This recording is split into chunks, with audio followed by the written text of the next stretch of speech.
When Lisa dropped the manila envelope on the dining table, I thought it was another one of her mind games.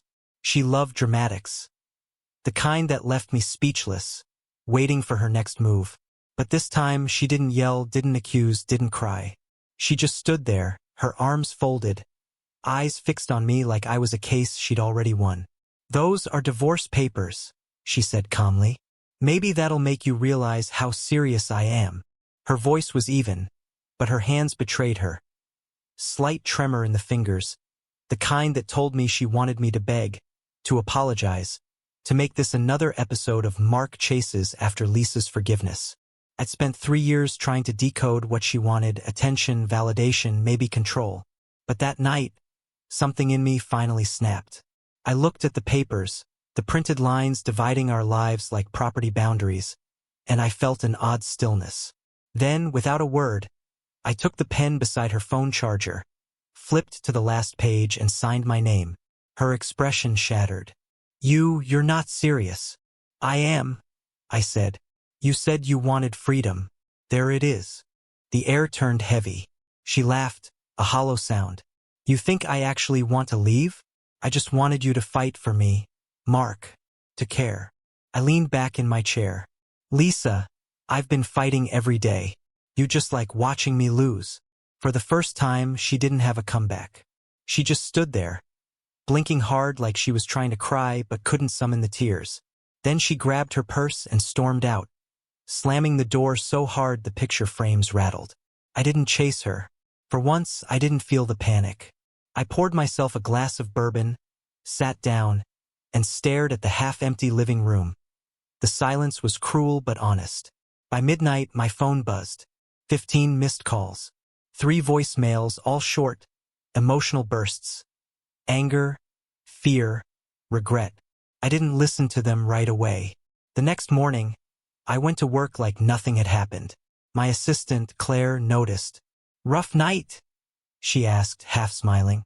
"Just finally got some peace," I replied. I thought that would be the end of it. But by noon, Lisa showed up at my office. Her eyes were swollen, her hair pulled back in a messy bun. The confident woman who once dictated every argument now looked lost. "Mark, you can't just sign them," she said, voice cracking. "It was supposed to make you realize how much we still have." I exhaled. "Lisa, you spent months threatening to leave. I believed you. I just gave you what you asked for." She sat down across my desk. "You're not even angry?" "I was," I said, "for a long time, but you get tired of fighting battles you can't win." For a moment, she just looked at me, studying me like she didn't recognize the man in front of her. Then she whispered, "You've changed." I almost smiled. Maybe I just stopped playing. She didn't reply. She stood up slowly, gathered the papers from her purse and said, "You'll regret this, Mark." "Maybe," I said, "but at least it'll be my choice." That night, she didn't come home.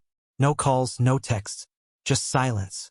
For the first time in years, I slept without the tension of waiting for another argument to begin.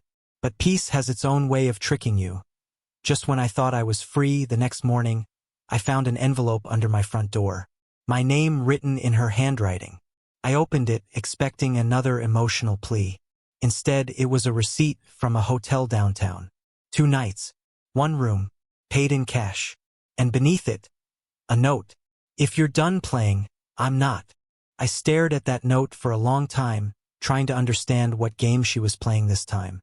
Lisa was always unpredictable. Part of me wondered if this was another test. But a hotel receipt? That wasn't like her. By noon, curiosity clawed harder than caution. I drove to the address printed on the slip.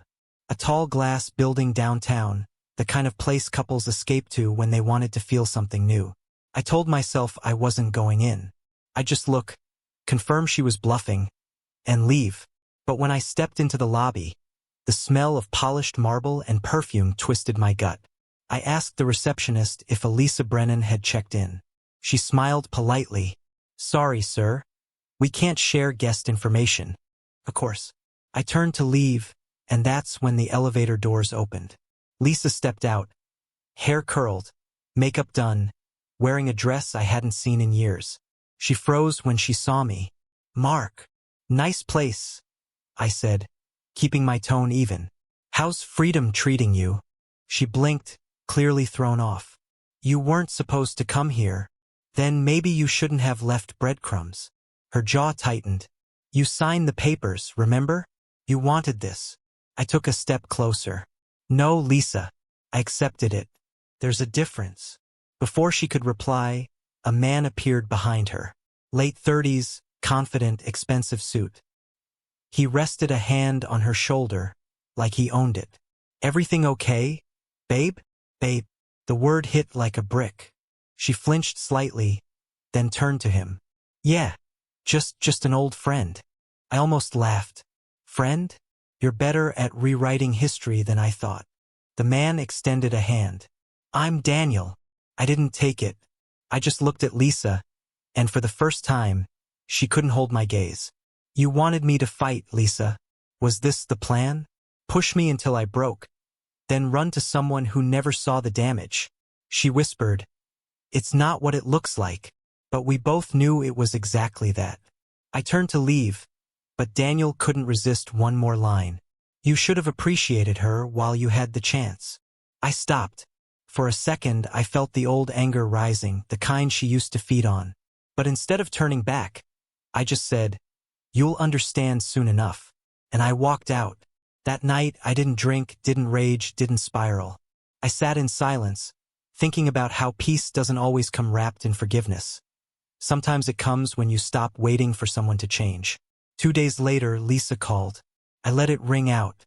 Then she texted, We need to talk. It's not what you think. I ignored that too. By the end of the week, she showed up at my door. This time she didn't look powerful or angry. She looked scared. Daniel isn't who I thought he was, she said quietly. He's controlling. He went through my phone, said I lied to him about everything. I made a mistake, Mark. I looked at her for a long moment. Lisa, mistakes are when you forget an anniversary. This was a choice. Tears filled her eyes. I thought losing you would hurt you, not me. There was a pause. The kind where both people realize the chapter's already closed, even if the pages are still warm. I don't hate you, I said finally, but I'm done saving you. She nodded slowly, as if the weight of every argument, every manipulation, had finally landed. You really signed them, she whispered. I did, I said. And this time, I mean it. When she left, she didn't slam the door. She just closed it softly, like she knew it was the last time. Weeks passed. Life settled into a calm rhythm. Quiet mornings, dinners that tasted like peace instead of tension. Sometimes, I'd catch myself looking at the empty chair across the table and wonder if she missed me, or the control she once had. One evening, a friend asked if I regretted it. No, I said. You can't scare someone into loving you. Fear isn't love, it's a leash. And I finally cut mine. I raised my glass, feeling that strange mix of sadness and freedom that only truth can bring. And somewhere, I hoped Lisa finally understood. The only thing more dangerous than losing someone's love is realizing they don't need yours to survive.